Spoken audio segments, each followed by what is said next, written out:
गरुड़ पुराण की कथा आती है कि यमराज जी एक तोता को देख के हंस गए।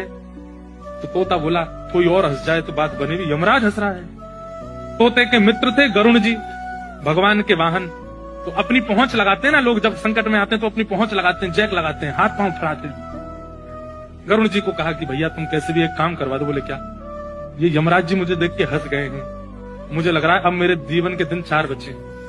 तुम कैसे भी भगवान से कहकर के मेरी जो जीवन अवधि है उसको बढ़वा दो, क्योंकि मुझे पता है कि ये यमराज जी तभी हंसते हैं जब किसी को उठाना होता है। गरुड़ जी बोले भगवान से बाद में बात करूंगा, पहले तुम मेरे पास आओ, बैठो मेरी कमर पे।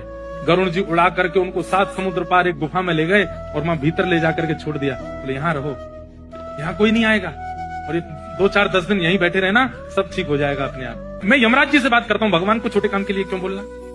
मेरी पहुंच तो सब जगह है। मैं भी रसातल में जाके यमराज जी से कहता हूँ तुझको नहीं लेके जाएंगे, ठीक है? तोता बड़ा खुश। यमराज जी के पास गए सीधे गरुड़ जी बोले आइए आइए। कैसे आइए? बोले हम बस एक बात कहने आए हैं, फिर हमको जाना है वैकुंठ।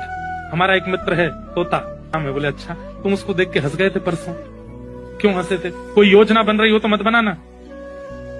अच्छा, उस वन के तोते के बारे में? बोले हाँ, मैं तो उसको देख के इसलिए हंस गया था, मैंने कि देखो कैसे कर्म की विधि, ये अभी यहाँ बैठा है और इसकी मृत्यु 7 समुद्र पार एक गुफा में बिल्ली के खाने से होगी, और मैं ये सोच के हंस रहा था कि ये 7 समुद्र पार पहुंचेगा कैसे। तभी यमराज जी बोले देखो देखो आ गया। पीछे देखा तो उस तोते की आत्मा आ रही थी, मर गया। गरुड़ जी बोले मैं ही छोड़ के आया था इसे। आप कौन से जन्म का अब भोग रहे हो आपको नहीं पता है भैया, वो नहीं टल सकती है। इसलिए प्रसन्न रहो, नाम जपो, कथा सुनो, खूब आनंद से रहो।